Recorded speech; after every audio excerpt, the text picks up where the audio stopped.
ওয়াজ মাহফিলের ইতিহাস। ওয়াজ মাহফিল হলো উপমহাদেশের মুসলিমদের ইসলামী নসিহত, উপদেশ, জ্ঞান বিতরণ ও ইসলামী পরামর্শ প্রদান করার পাবলিক স্থান, যেখানে একজন ইসলামিক বক্তা বা ওয়াইজিন কিছু সময় ধরে বহু মানুষের সামনে বক্তৃতা দিয়ে থাকেন। এটি উপমহাদেশে, বিশেষ করে বাংলাদেশে বহুল প্রচলিত ইসলাম প্রচারের মাধ্যম। যদিও ওয়াজ মাহফিলের মাধ্যমে ইসলাম প্রচার ছাড়াও দেশের নানা রাজনৈতিক, সামাজিক ও সমসাময়িক বিষয় নিয়ে আলোচনা করা হয়ে থাকে। ইব্রাহিম আলী তসনাকে বাংলাদেশে ইসলামী জলসার প্রবর্তক হিসেবে বিবেচনা করা হয়। 1906 সালে সর্বসাধারণের মধ্যে ইসলামিক জ্ঞান বিতরণের উদ্দেশ্যে উন্মুক্ত ময়দানে তিনি ইসলামী জলসার আয়োজন করেন। তার প্রবর্তিত জলসায় দূর দূরান্ত হতে হাজার হাজার মানুষ উপস্থিত হতেন। ভিন্ন ধর্মী এ আয়োজনের খবর অতি দ্রুত সিলেট ও আসাম অঞ্চলে ছড়িয়ে পড়ে এবং বিভিন্ন স্থানেই এ ধরনের ওয়াজ মাহফিল বা ইসলামী জলসার আয়োজন করা হতে থাকে। ওয়াজ মাহফিল দীর্ঘদিন ধরে বাংলাদেশে ইসলাম প্রচারের অন্যতম প্রধান মাধ্যম। শাব্দিক ব্যাখ্যা ও বর্ণনা। ওয়াজ মূলত একটি আরবি শব্দ যার অর্থ পরামর্শ দেয়া।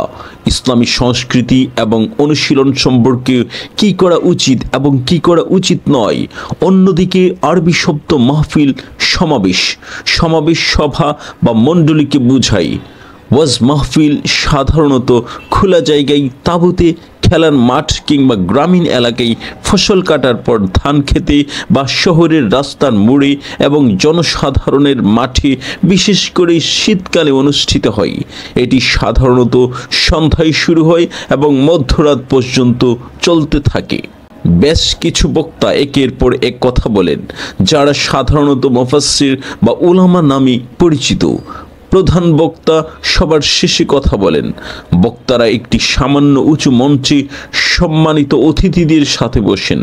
পুরুষরা মঞ্চের সামনে মাটিতে জড়ো হয় এবং যা বাঁশ, তুলা বা কদাচিৎ খড় দিয়ে তৈরি মাদুর দিয়ে ঢাকা থাকে। মহিলারা পর্দার আড়ালে পুরুষ জামাত থেকে দূরে আলাদা জায়গায় বসেন।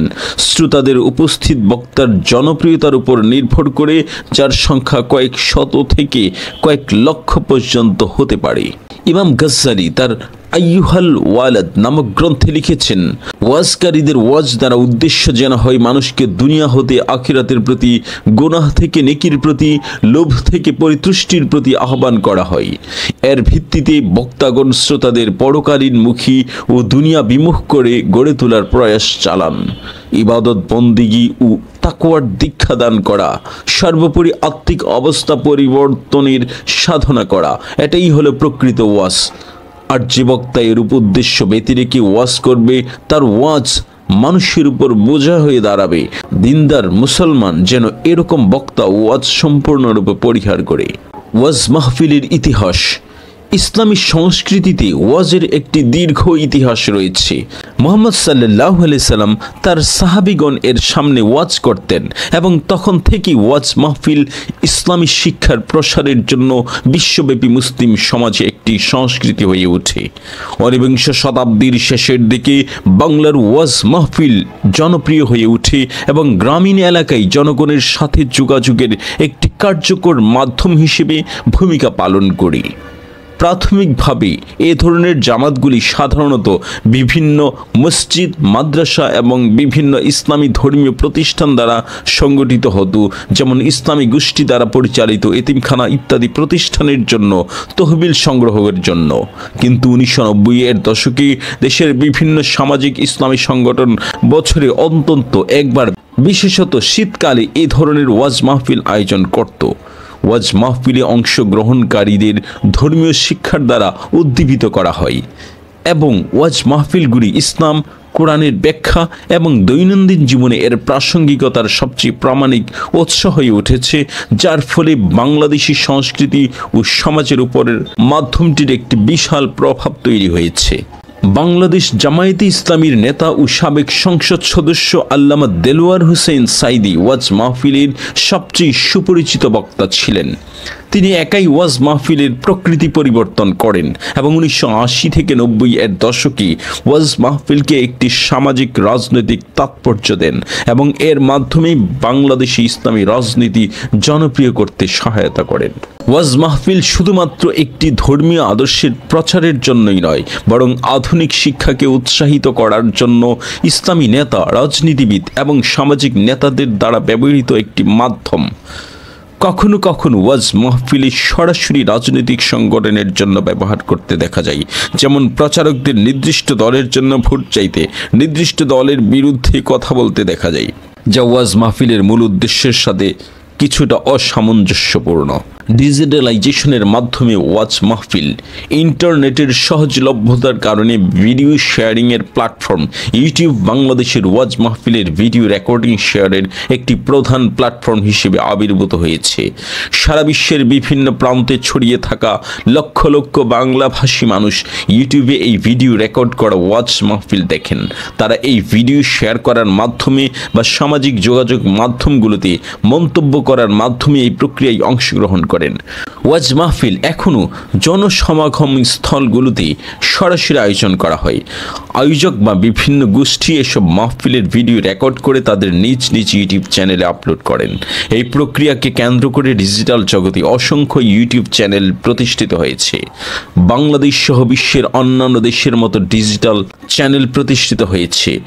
বাংলাদেশ সহ বিশ্বের অন্যান্য অংশের মতোই ডিজিটাল যোগাযোগ, বিশেষ করে সামাজিক মাধ্যম, মানুষের দৈনন্দিন যোগাযোগের কেন্দ্রেই অবস্থান করছে। এই প্রেক্ষাপটে ইউটিউবে একটি গুরুত্বপূর্ণ প্ল্যাটফর্ম হিসেবে আবির্ভূত হয়েছে, যেখানে সরাসরি ওয়াজ মাহফিলের সংখ্যা কমে যাচ্ছে। এর জন্য বিভিন্ন কারণ রয়েছে, যার মধ্যে অন্যতম হলো 2009 সালে ধর্মনিরপেক্ষ সরকার ক্ষমতায় আসার পর থেকে সরকারি সংস্থাগুলোর বাধা বা অসহযোগিতা, ওয়াজ মাহফিলের আয়োজকরা বা আয়োজকদের সঙ্গে জড়িত বিভিন্ন গোষ্ঠী বা প্রধান বক্তার সহযোগিতার মাহফিলের বক্তব্য বা ধর্মীয় বাণী ভিডিও রেকর্ড করে এই প্রোগ্রাম শেষে ইউটিউবে প্রকাশ করে পুরো ওয়াজ মাহফিলের ভিডিওগুলো ইউটিউবে আপলোড করা হয়। বর্তমানে অনেক ইউটিউব চ্যানেল মালিক পুরনো ওয়াজ মাহফিল ইউটিউব লাইভ স্ট্রিমিং করার অভ্যাস করে তুলেছে। মনে হয় যেন সংগঠিত ইসলামিক গোষ্ঠী অথবা বিভিন্ন ব্যক্তি এই প্রক্রিয়াটি নিয়মিতভাবে করছে, হয় ইসলামিক শিক্ষা প্রচারের ধর্মীয় দায়িত্ব পালনের অংশ হিসেবে অথবা এই কাজ থেকে কিছু অর্থ উপার্জনের উদ্দেশ্যে। বর্তমানে ভিডিও আপলোড করা ওয়াজ মাহফিলগুলোতে সরাসরি অংশগ্রহণকারীর সংখ্যা কয়েক হাজার পর্যন্ত সীমাবদ্ধ থাকলেও একই ওয়াজ মাহফিলে রেকর্ড করা বক্তব্য সময়ের সঙ্গে সঙ্গে লক্ষ লক্ষ ইউটিউবার দেখে থাকেন। আর বর্তমানে 2025 সালে এসে সবচেয়ে জনপ্রিয় বক্তা মিজানুর রহমান আজহারি, তিনি সারা দেশে বিভিন্ন স্থানে ঘুরে ঘুরে ওয়াজ মাহফিল করছেন, যাতে লক্ষ লক্ষ শ্রোতাদের উপস্থিতি লক্ষ্য করা যায়। তিনি তার আগেও অনেকগুলো মাহফিল করেছেন, কিন্তু ধর্মনিরপেক্ষ সরকারের চাপের কারণে দেশ থেকে বাধ্য হন। আবার তিনি দেশে ফিরে আসলে দেশের বিভিন্ন স্থানে তাকে আমন্ত্রণ জানানো হয় ওয়াজ করার জন্য। সেখানে তিনি উপস্থিত হলে লক্ষ লক্ষ জনতা তার ওয়াজ শোনার জন্য অবস্থান করেন। এবং আগে ওয়াজ মাহফিলগুলো রাতে হলেও বর্তমানে বেশি মানুষের উপস্থিতির কারণে তা দিনের বেলায় অনুষ্ঠিত হচ্ছে। এটাই ছিল বাংলাদেশের ওয়াজ মাহফিলের ইতিহাস।